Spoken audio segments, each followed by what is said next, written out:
How to get a working visa in the USA. I decided to do this topic today. I decided to do this topic for you, Janet Rangi. Thank you so much for always coming. Continue following. We like you so much for always following. And I say this because I get many of your questions. Again, I have many people that follow me for the first time. So some of these things I have to keep on renewing and explaining to you how these things work. So to begin, there is no direct way of, let me just get a working visa in the USA. But before I say that, let me just tell you the truth about getting a job in America.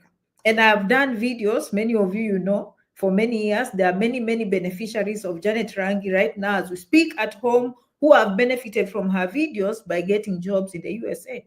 And that includes online jobs. Okay, I always told you about online jobs. Okay, I made you aware of the job bank in Canada, okay, and so many other opportunities. So I hope you're taking notes. If you're a new person, there's a very important message I have to tell you. Honestly, it's not about finding a job. It's about you understanding the process. When you understand the process, you will ask the right questions. So to begin with, for you to work legally, keyword legally in the United States, you need a work permit and a social security number. And also, if you have a green card, is as good as a work permit. Okay, so how do people get work permits in the United States? If you're talking about getting a working visa right from home, number one, we need you to get a green card, and number two, you can get something we call an H-1B visa. How do people get green cards? There are many, many kinds of green cards. Many of you are very familiar with the green card lottery. The green card lottery will come between October and November. And I always come on this page to help you and remind you to make the applications. It's usually free of charge, but some people need help with the computers and everything, and we don't mind helping. But just know that applying for a DV lottery is always free of charge. So that one you are very familiar with. If you're one of those people who will go to the comments and say, I want to apply for a green card lottery. No. You have to wait until October when they make the announcement. That is when you will apply for the green card lottery. The other green cards, such as green cards through marriage. A green card through marriage has to be legitimate. You cannot just meet online and decide that you are going to get married. You have to demonstrate that actually you have physical contact, you have relationships, you can prove through bills, you can prove through pictures, financial obligations, life insurance, and some serious things like even taxes or buying property together. So it's not a joke. It's not a matter of people just saying, hey, hula, la. Okay. So that is another way how people get green cards legitimately. Okay, so I've said the DV lottery and I've told you about legitimate marriages. We also have green cards through family members. For example, maybe your wife came to the United States and got a green card, and now they are filing for you as a spouse. They are filing for you if you have children under 21 and married. They also qualify under the green card as spouse. So a green card through spouse can bring the dependents, the spouse and all the children unmarried under 21. So marriage can be through love, and it can be through maybe your family member came to America, got other ways of getting a green card, and they petition for you to get a green card. Your parents can petition for you a green card if they are American citizens and you are below 21 years. Okay, so green cards, we also have green cards, which I will summarize for you. We have the EB1, EB2, EB3, EB4, and EB5 green cards. Okay, these are different categories of how people get green cards. Just to tell you, EB1 is very for rare talent. Okay, we are talking of people who have extraordinary abilities. They have a talent. They have discovered something in science, technology, history, or something like that, and they've even won the Nobel Peace Prize. I'm just giving you an example. The stakes are up there. Okay, athletes who are very competitive. They've competed on the world stage, country stage. Just extraordinary activities. They can petition for EB1. For more of this information, of course, you might need a lawyer. Sometimes you can do self-petitioning if you do good research. That is the EB1. So if you fall in that category, good for you. You do not need an American employer to do that for you, okay? You just show your extraordinary talents. Most of the times people use lawyers to do this, and then voila, you get the EB1 green card. The EB2 green card, on the other hand, is also talent, but also education. Many people who have a master's and PhD utilize this particular kind of green card. You just have to have the right knowledge and have the education, and you can make an application. Some people make it outside the country. Quite honestly, I feel like it's much easier if you've gone to American schools and you have American education. But that's not to say that if you don't have American education, you can't get it. I've seen people with the foreign education. I've people who follow me from Europe, they've gotten this green card, EB2. In other countries too, okay? So EB3 or EB2, you're thinking of PhD, masters, and you have to demonstrate. Maybe publishing papers, you've been featured in magazines, you've been featured in newspapers, you've written reports, you've come here on YouTube, you've been on radio, you've been on TV, you know, you are well known, you publish scientific information, you publish something in the arts, in the sciences, in history, in media, in technology, in engineering, any field. But at that high level where you're doing scientific inquiry, you're writing papers and journals and all that, famous journals or popular journals, you get the point. That is EB2.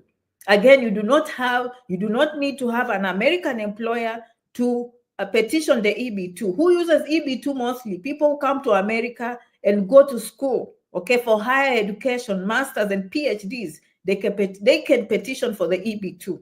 Now, some people have done it outside the country and have been successful. Good for you. All I'm here to tell you is if you get the EB1 green card, EB2 green card, or any green card for that matter, that is considered a work permit. Okay, in America, that's a travel document and it's also a work permit. In other words, AKA permanent residency.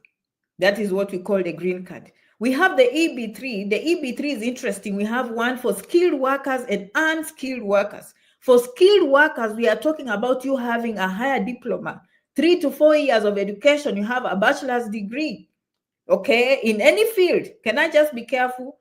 Mostly you'll do well if you have in the STEM, science, technology, engineering, and mathematics. But quite honestly, anyone can qualify if they meet the requirements of experience and education on the EB3 green card. The only difference here is some professions, you really, before you get EB3, let me just be clear, you need to have an American employer. That is the key word. EB3, you need an American employer, okay? And that American employer will have to advertise your job. And when the employer advertises your job, they have to prove that there is no other American interested in your job. Do you see how it works? And that is why some professions become more popular than others when it comes to the EB3 green card. Case in point, nursing. Nursing is just a Schedule A. They know that however much they don't even need to advertise, there will always be a shortage of nurses. Okay, so that is why you see people taking nursing. Okay, it's because, you know, the pathway is clear. And your employer is not going to tell you, oops, sorry, we tried to file, but there are other Americans who needed this job. Sorry. Nursing is very unlikely. Your job is to go to school, pass exams, and then get licensed in nursing. Then you'll get a green card. Of course, you need an American employer, but usually there are many agents who will help you with that process. When it comes to nursing, you are not doing guesswork. Your job is to do your role, to pass exams, to show up in class, to keep your visa clean. That is all you need to do, okay? And like these other professions, I'm not saying you cannot, okay? But the thing is, I can't really tell you who will give you that job. I can't really tell you that when you go through the labor certification, they will deny you and say, no, we have enough Americans with this category of jobs, we are not going to give you. But the key word here, when it comes to EB3, if you want to get an EB3 green card for skilled, the key word is for skilled workers, you need to have a bachelor's degree or a diploma, okay? And it has to be, now, for other courses, I would say you'd rather graduate from America. Okay, but we all know that we have nurses from outside America who come to America all the time on the EB3 green card because they have skilled work. Okay, we also have people like IT, information technology. They used to come on that visa a lot. Sometimes it's complicated, sometimes it's not complicated. What's happening to my blouse? Sorry. Okay. All right. So you get the point now. Okay. So what I'm telling you, the EB3, you need an employer. Now we have another EB3 for unskilled, which Janet, myself, from 2023, I've been telling you, consider the EB3 green card for unskilled. Remember, there was for skilled. Now we are talking of unskilled. This one, you only need high school education. Now, the problem is you need an American employer, which at that time our lawyers had jobs. We are waiting for them to tell us the situation. It goes with the economy. If they need people, they will give us jobs. If they don't need people, then we don't have jobs. But from 2023, we had jobs, and I came here and I told you people on my website, everywhere, guys, come, the EB3 is here. Some of you could not do it because the process is expensive. You have to pay the lawyers. Yes. Yeah, the lawyers gave me a payment schedule. I put on my website. You put deposits. We direct it directly to the lawyer. Okay. So how it works is this. The law firms have thousands of clients. Okay. The reason why they prefer to work with us who've gone to school for these immigration classes is because they don't have to deal with your phone calls all the time. You can imagine if a law firm has 2,000 clients, and every day there's an email, there's everything. No. So that is why they'd rather, if I have you as their consultants, they'd rather hear an email from me because they know they've trained me. And if there are any immigration questions, I know what to direct to the lawyer and what not to direct to the lawyer. Okay, so we filter these things so that we can have a seamless experience. Okay. Yeah. So I've had these lawyers. I've been on commission. That is just to be disclaimer. Okay. When I do for them a good job, they pay me. Okay. So I had these EB3 jobs for a while. We don't have any. The last time we had jobs was 2024 in September. We are still working with them and we are hoping that they get new jobs. And as soon as they get jobs, stay tuned. But the process can be pricey. But if you need any of those, of course, it's janetrangi67@gmail.com. You book a consultation. Okay. It is what it is. If you want free information, I'm here talking about free information. Okay. So please, if you come to me privately and say, Janet, do I need a consultation?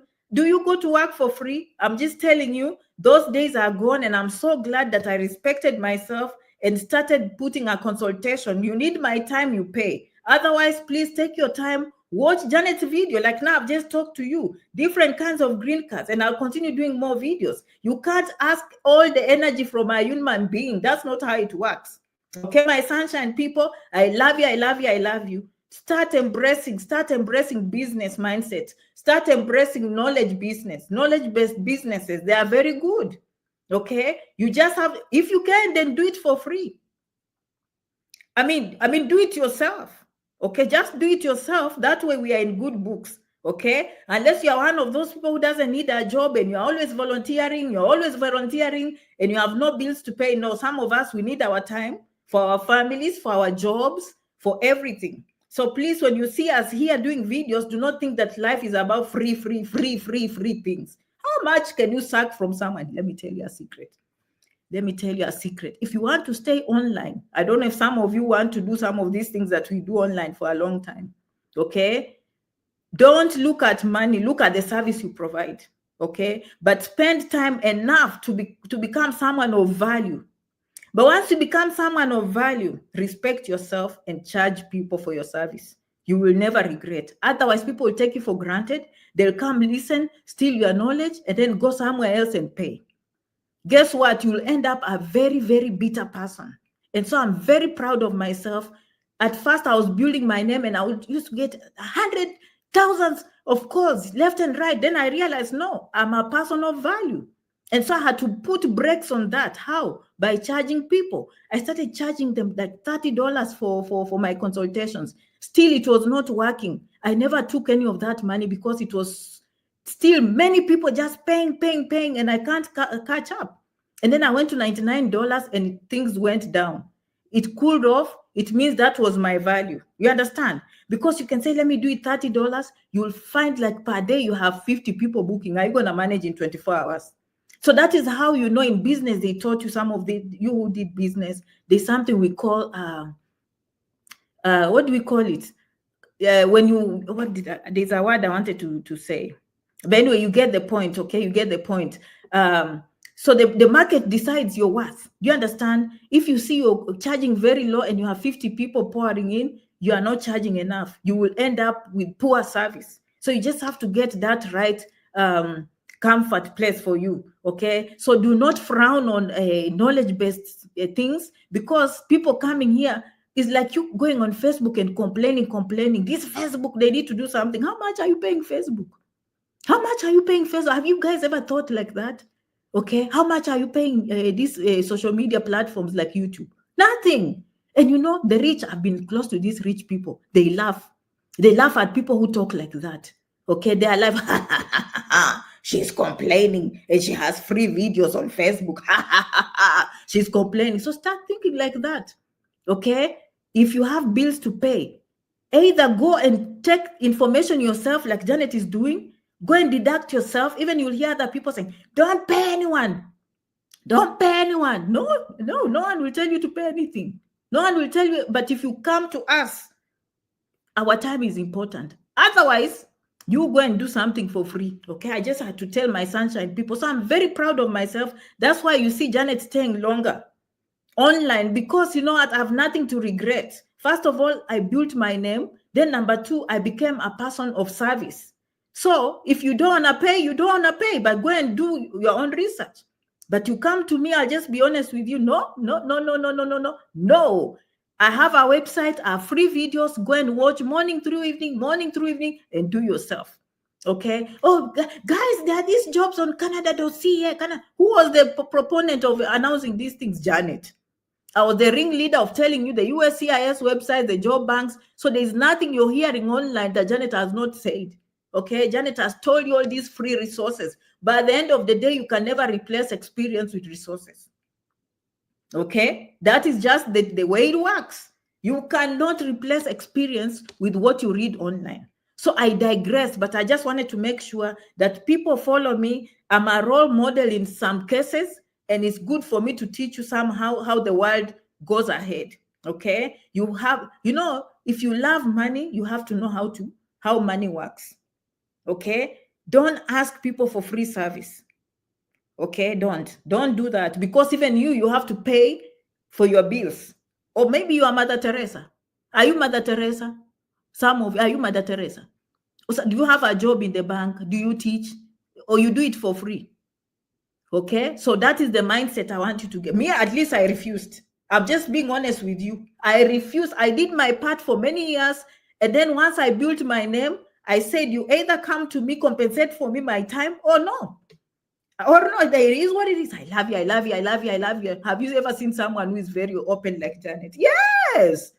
It is what it is. Janet Rangi, 67@gmail.com.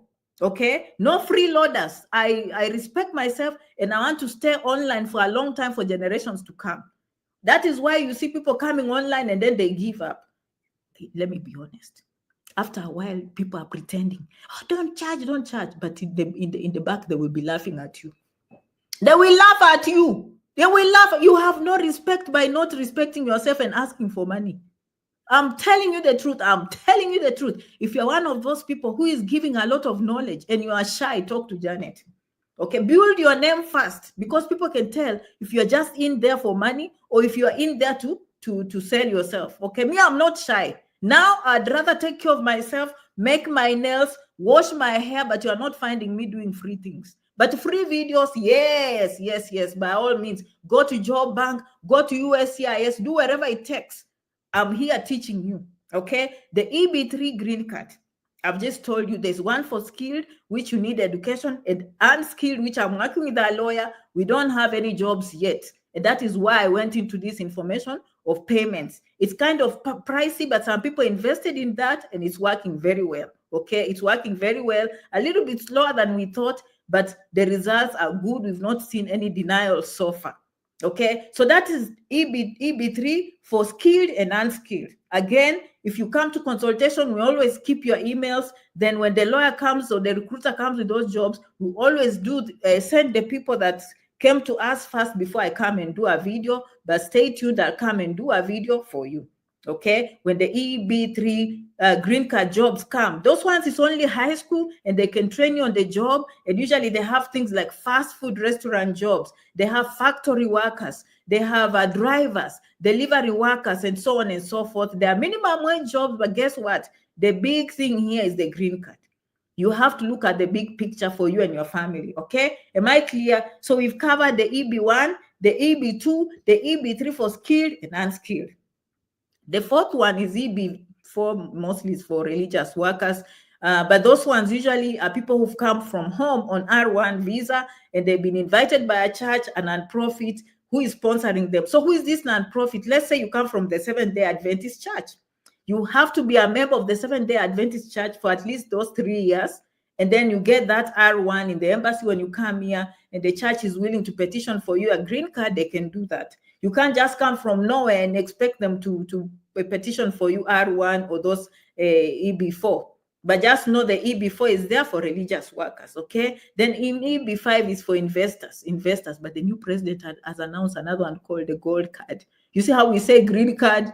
Okay, now he has announced another one called gold card. But sorry, if you can afford, you can afford. Easy. I hear it's going to charge 5 million. He knows business like Janet. I'm just being honest. Okay, some of us, we know how to do business. It is what it is. If you don't know, don't blame people. You go do your own business. Okay, so I've just taught you EB1, EB2, EB3, EB4, and EB5. That one is for investors. And then I've talked to you through legitimate marriage. I've talked to you through real marriage, okay? Through families can petition for you. So that's how people get green cards. And then we have the DV lottery. And then when you come to America, we have other ones like asylum. Let me spend time on how people get the green card on asylum. Sometimes we think like, oh, I will file the asylum because in the end I will get a green card. Asylum does not promise a green card. Asylum promises you safety, okay? It's only after a judge has listened to your story of why you petition for asylum and he decides that your story is valid, and there will be 2 outcomes. The first outcome, he will believe your story. He will tell you now you've been given relief for affirmative asylum. Then you can now petition for the green card. On the other hand, the judge can say, no. I don't believe this story, and you'll be put on the next plane back home for removal proceedings. Okay, so there are always 2 stories, two outcomes. Okay, but at first they will give you safety. What does safety mean? A work permit, you'll be working, going to school here safely, you can never go home. Okay, so the good news, you'll have something to be doing here, but on the other hand, you'll be locked here. Those green cards, they don't come easily. They take years. The backlog is long. There are many people from all over the world petitioning for the same thing. And therefore, there are people here in the millions waiting for the same benefits. Therefore, they don't have enough immigration judges to complete the work. And so people are here waiting for 5, 10, 15, even 20 years. That is the part you don't know. So think twice, okay? And so that's why you see Janet saying, oh, when you come here, do not overstay your visa. Janet Rangi, 67@gmail.com, because I know the other pathways. Okay, you can go and do students and become a nurse and blah, blah. Okay, all right, let's talk about the H-1B visa. H-1B, we have 2 kinds. We have one for just regular lottery, when especially people in America, when they graduate from colleges, they can petition for H-1B. And if they win every March, then they can get a work permit. H-1B is good for 3 years. You renew for another years. 3 years is total of 6. But there's another H-1B for nonprofits. For example, a nonprofit organization, a church, or maybe a university needs you as a professor. They can petition you for you an H-1B, and that can take as little as 30 days. Okay, so that is a work permit. Usually, all these things I'm telling you involve work permits. But you see how people get them. Whether they're outside America or inside, this is how they come to America. I should change. Okay, I said how to get a working visa in USA. That was the title, and I'm just delivering on that. Okay, so H-1B is possible, but you need an American employer when it comes to H-1B. Can you get it when you're outside? Those days, yes. If you get a good employer, and they petition for you, voila, you can. Okay. But mostly the non-profit H-1B. I've seen teachers get H-1B visas. I've seen teachers, and mostly they come from underserved areas like Alaska, like the Native American, the reservations, they get H-1B. So that is something to consider. If you are going to those places that are hardship areas, and you get an employer puts for you a non-profit H-1B, it can be as ready as 30 days in America. Hey, the embassy depends when you get the appointment. So H-1B is possible. Any profession, if you get a non-profit that is willing to bring you.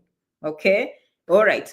Now, and I'll do another video because I've gone overboard. This is the truth. The reason why I did this video is some of you say, I want a job, I want a job, I want a job. But Janet likes to tell you the truth. Those green cards that I've explained, the H-1Bs, plus the F1 student visa, the F2, which is for spouse of F1, visiting visa, that is how people come to America. And then when they reach here, they see which opportunities are here. But those ones, temporary visas, you really have to prove that your intent was to come, do what brought you here and not misuse it. Okay. J1 visa, I've told you so many categories of J1 visas.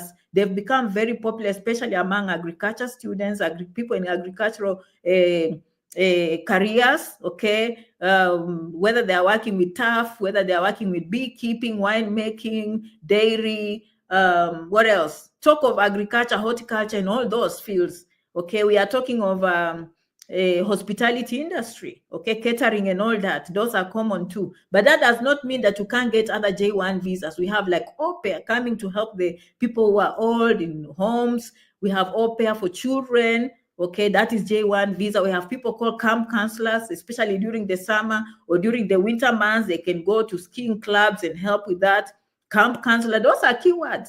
Okay, au pair, camp counselors, J1 for teachers, J1 for agriculture students or agricultural interns. We have agriculture interns and then we have trainees. So J1, we have au pair, we have camp counselors, we have interns, we have trainees, we have J1 teachers, okay? And we also have high school students who come on J1. A J1 is a working visa.